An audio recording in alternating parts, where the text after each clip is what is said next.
Bonjour, j'espère que vous allez bien. Je vous retrouve pour une nouvelle vidéo, dernière lecture graphique, qui cette fois-ci regroupe des parutions assez récentes de ces dernières semaines, voire ces derniers mois, que j'ai lu là ces dernières semaines également,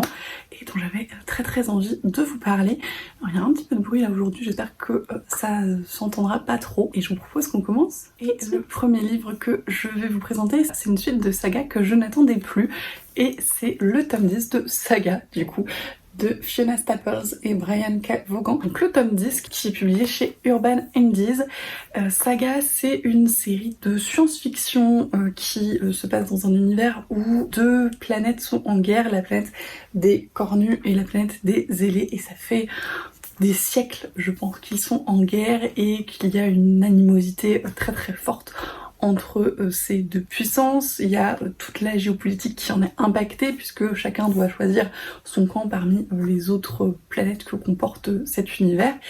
Et le début de cette histoire, c'est l'histoire d'amour en fait entre un cornu et une ailée et l'enfant qui résulte de cette union. Et c'est d'ailleurs la narratrice de ce récit depuis les premiers tomes où on la suivait bébé jusqu'à maintenant où elle a quand même bien grandi. Et c'est un récit qui est absolument incroyable. Alors déjà il est très particulier puisque comme c'est narré du point de vue de cet enfant, il y a toujours un décalage un petit peu particulier parce que malgré tout ce qui lui arrive, parce que vraiment il leur arrive des choses pas très chouette, elle reste quand même assez innocente, c'est une jeune fille, et on a ce décalage perpétuel entre les meurtres, le sang, les morts, les trucs vraiment horribles, et cette jeune fille qui reste toujours assez optimiste finalement, d'une certaine façon. En plus, je pense qu'on est dans sa tête mais dans le futur, c'est-à-dire qu'elle a du recul par rapport à tout ce qui s'est passé, donc voilà, il y a un décalage qui est assez intéressant, et une histoire qui d'un autre côté est quand même pleine de cynisme, pleine de second degré, et d'un humour un peu noir parfois, hein, parce que vraiment c'est pas tout rose du tout. Je vais pas vous spoiler ce 10e tome, mais on est encore sur une fin horrible comme pouvait l'être la fin du dernier tome et comme pouvait l'être pas mal de fins dans ce récit. Donc j'ai très hâte de lire le 11e tome, mais bon, le 10e vient de sortir, donc je pense qu'il va falloir que je prenne mon mal en patience. En tout cas, c'était vraiment hyper cool, ça se lit tout seul. J'aime beaucoup le style graphique, alors je vais essayer de vous montrer une page qui spoil pas trop. J'aime beaucoup le style graphique qui est comics mais assez moderne, avec des tons qui sont pas trop flashy, qui sont quand même très sympas. Alors c'est un récit adulte, hein, c'est un comics adulte avec du sexe explicite, avec de la violence très explicite, il y a beaucoup de sang, il y a beaucoup de corps qui explosent, de trucs pas très chouettes, donc âme sensible, s'abstenir, il y a pas mal de trigger warning, hein, vraiment, de viol, de violence, de vraiment beaucoup de choses, donc faites attention à vous comme d'habitude, mais si c'est le type de série qui vous intéresse franchement, et que vous ne la connaissez pas encore, parce que Saga c'est quand même une série assez connue, mais franchement c'est pour moi une pépite, et c'est un plaisir à chaque tome, donc j'ai très hâte de lire la suite quand elle paraîtra. Un premier tome de série cette fois-ci et une excellente découverte, mais je connaissais déjà l'autrice. C'est le tome 1 de Anna et l'Entremonde, donc de Marc Dubuisson au scénario et Si au dessin, qui fait comme d'habitude un travail absolument somptueux. Alors je vous montre quand même quelques planches parce que c'est un petit peu à tomber par terre. Voilà, alors ça c'est un truc que je trouve magnifique.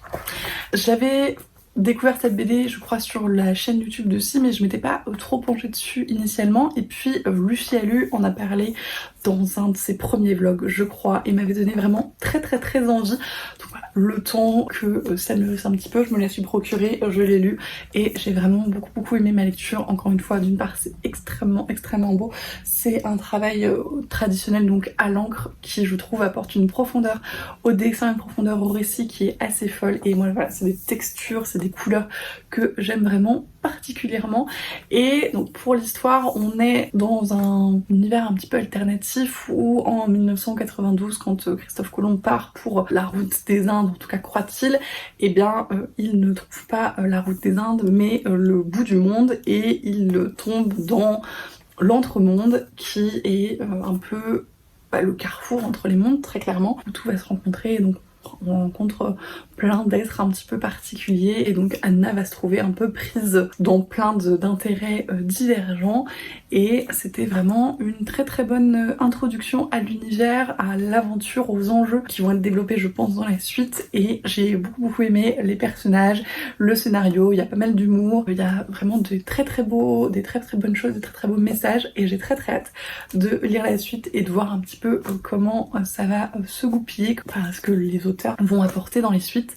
et j'espère que ça va continuer dans cette lancée en tout cas parce que le premier tome était hyper agréable à lire. Encore un premier tome de série avec le premier tome de Lumberjane, donc de Stevenson, Ellis Waters et Allen, qui est du coup un roman graphique que j'ai financé sur Ulule. J'ai financé les 2 premiers tomes sur Ulule, donc il me reste le deuxième à lire pour l'instant. Celui-là je trouvais qu'il était quand même pas mal pour le Pumpkin Autumn Change, notamment sur l'ambiance et des choses comme ça. Et le pitch de Lumberjane, c'est en fait un groupe de scouts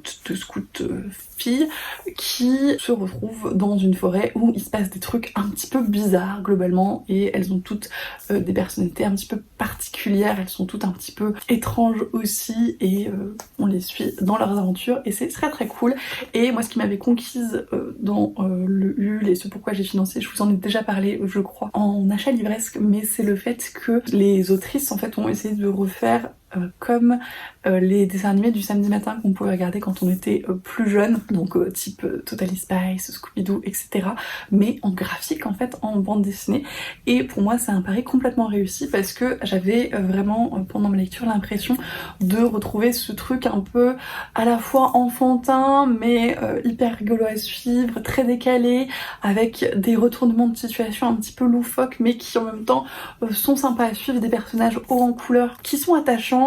et une histoire qu'on a envie de continuer, qu'on a envie de savoir, un petit peu de mystère, un petit peu d'enquête, tout ça. Enfin vraiment je trouvais que le mélange était très très bien réussi et j'ai vraiment beaucoup aimé cette ambiance complètement décalée, complètement bizarre mais qui fonctionne très très bien. Encore une fois j'aime plutôt pas mal les graphismes que je trouve collent très bien aussi à cette image un petit peu de dessin animé, de cartoon.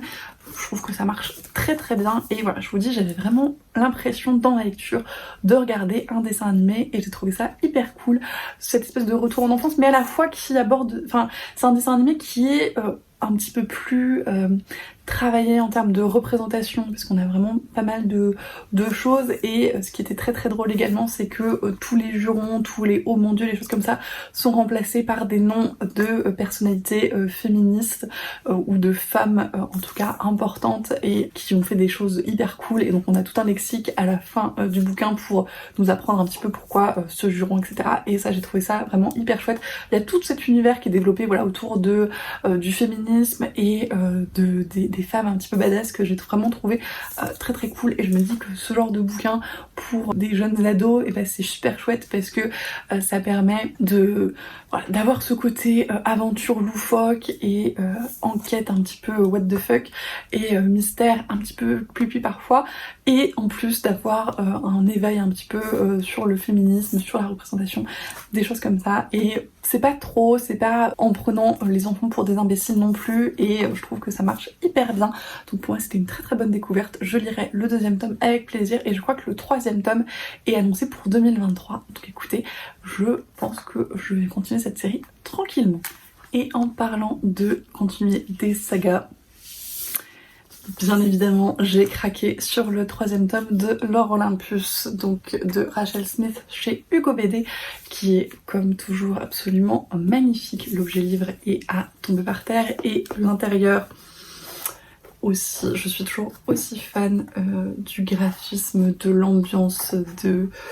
l'univers, de tout. Je trouve que c'est toujours hyper bien réussi, esthétiquement parlant et en termes d'histoire également, même si ici on est dans un tome un petit peu plus transitionnel je pense, qui introduit pas mal de choses, notamment en termes d'univers. On a une grosse visite des enfers qui apporte pas mal de choses voilà, sur la construction de l'univers, des choses comme ça qui étaient très intéressantes, mais du coup l'histoire n'avance pas tant puisque on est surtout sur cette construction là. Même si voilà, on a quand même quelques petites avancées. On est toujours sur Apollon le gros con et Zeus le connard, hein, globalement. Je sais pas si vous m'avez déjà entendu parler de mythologie, mais on va rester sur ces dénominations-là. Vraiment, c'est d'autant plus vrai dans ce tome, et il y a des moments où t'as juste envie de les claquer, tellement ils sont... Enfin, c'était un concentré de misogynie et de virilisme et d'hommes imbus d'eux-mêmes, et c'est affreux, c'est horrible, mais c'est malheureusement beaucoup trop réaliste. Il y a quand même des personnages masculins qui sont là pour un peu rattraper, Hades notamment, même si là il a un peu le cul entre deux chaises, et bon, c'est pas toujours le plus sympathique, il est quand même très très chouette. Et il y a Eros qui est juste un chamallow de bienveillance et juste de tolérance qui est formidable, et qui pour moi est un des gros points forts de ce livre, et qui aide Perséphone à traverser des choses qui sont pas faciles. Et ça fait du bien en fait aussi de voir que des fois il suffit d'avoir quelqu'un à qui parler, et qu'il faut parler aussi. Et voilà, il y a toute encore cette question sur le consentement, sur des choses comme ça qui je trouve sont bien faites, sur un petit peu la réalisation de certaines choses aussi. Bon, je veux pas vous spoiler si vous avez pas lu les premiers tomes, mais voilà, il y a des choses un petit peu compliquées qui se sont passées, et là on est sur le travail de réalisation de tout ça, et je trouve que c'est extrêmement bien fait, parce que c'est des choses qui sont pas faciles encore une fois, et c'est vraiment amené avec beaucoup de douceur, beaucoup de bienveillance par ces personnages-là, et ça fait beaucoup de bien, et je pense que ça peut faire beaucoup de bien à beaucoup de gens en lisant ces ci-là. Donc c'est hyper cool de présenter ce genre de choses dans des livres, et on devrait en avoir plus souvent, et plus souvent comme ça. Ça dénonce aussi, encore une fois, tout ce qui est culture du viol, toute cette impunité un petit peu des hommes puissants, et de ces questions-là, et ça le fait, je trouve, très bien, même si des fois on a juste envie de les tarter, très clairement. Donc pas mal de messages durs mais nécessaires, et vraiment bien amenés, dans un univers qui reste toujours aussi cool, aussi intéressant, bien construit, et qui était vraiment un plaisir à découvrir, à en savoir un petit peu plus. Et voilà, le gros message, c'est le consentement, et le consentement, et le consentement, et ça fait beaucoup de bien, encore une fois. Et je vais continuer cette série avec vraiment énormément de plaisir, même si il y a des planches qui sont pas forcément faciles à lire. Encore une fois, faites attention à vous, beaucoup de trigger warning, comme je le disais, sur le viol, les agressions sexuelles, les relations malsaines. Il y a beaucoup de choses, donc faites attention, mais si vous vous sentez capable, et si vous êtes dans un bon mood, encore une fois, c'est vraiment à mon sens des lectures qui sont importantes pour tous les messages qu'elles portent, et qui font du bien quand même globalement. Donc voilà, n'hésitez pas, le personnage de Perséphone est formidable, et il y a pas mal de mystères là, plutôt vers la fin, sur comment elle en est arrivée là, et notamment comment elle en est arrivée à la situation au début du premier tome, qui soulève pas mal de questions, et j'ai très hâte de voir ce que ça va donner dans le 4e tome. Donc, globalement, c'est un bon tome de transition, pas mal de construction, beaucoup de beaux messages, des choses assez dures mais à mon sens nécessaires, et encore une fois, je me jetterai sur la suite avec beaucoup d'impatience. Et encore une suite de séries que j'attendais avec énormément d'impatience. Le tome 4 de Stand Still, Stay Silent par Mina Sundberg aux éditions Achilleos, qui comme d'habitude est une beauté sans nom. Vraiment, je suis absolument fan de ce travail éditorial, mais de ses illustrations d'une manière générale. Le travail de Mina Sundberg est juste ouf, enfin il n'y a pas d'autre mot. Je suis toujours en admiration devant ces planches. En plus il y a beaucoup de mises en page qui sont hyper originales, mais qui fonctionnent extrêmement bien à mon sens, et c'est toujours un plaisir de retrouver dans cet univers, à la fois graphiquement, à la fois pour l'ambiance,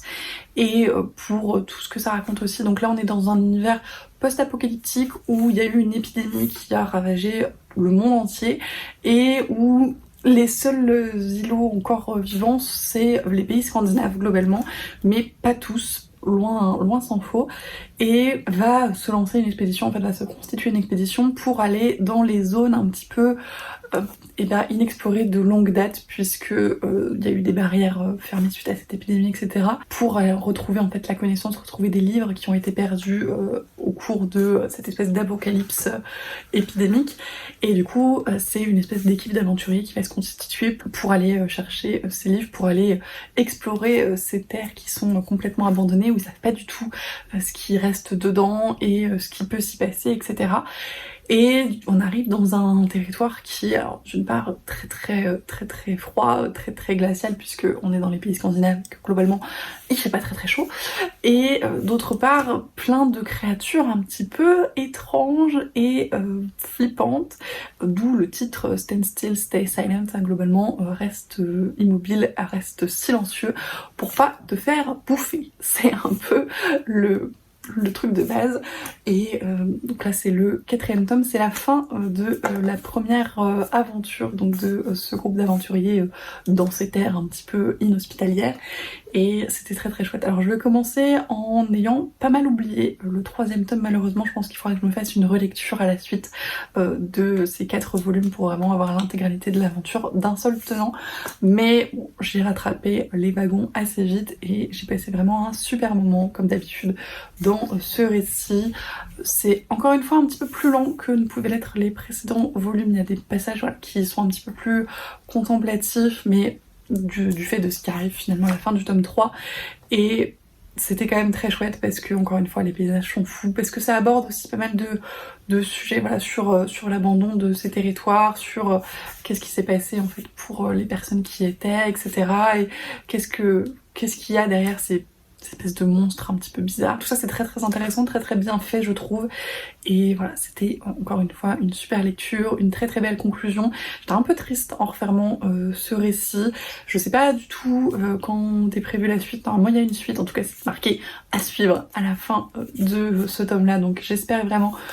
que ça va continuer, qu'on en saura un peu plus sur cet univers, parce qu'il y a encore beaucoup de choses qui restent à découvrir je pense, mais en tout cas si vous n'avez pas découvert cette série, je ne peux que vous la recommander chaudement. Elle est très bien en plus pour la période automnale et hivernale, de par les thèmes abordés, ce côté un petit peu horrifique et à la fois ces paysages désertiques, hivernaux qui sont juste magnifiques, tous les thèmes de couleurs assez bleutés comme ça fonctionne hyper bien. C'est une super série, des personnages qui sont pareil, un petit peu loufoques mais très chouettes à suivre, et donc je vous recommande tout ça très chaudement. Et voilà, c'en est tout pour cette vidéo sur mes dernières lectures graphiques. J'espère que ça vous a plu. N'hésitez pas à me dire si certains des livres que j'ai présentés vous tentent, si vous en avez déjà lu certains, si vous avez commencé certaines séries et que vous n'en êtes pas tout à fait là où j'en suis, etc. Ce sera toujours un plaisir de discuter de tout ça avec vous. Je vous remercie comme d'habitude de tous vos commentaires, de tous vos messages, de toutes vos réactions sur les vidéos. C'est toujours hyper cool. Et comme d'habitude, je vous souhaite d'excellentes lectures et je vous dis à la prochaine.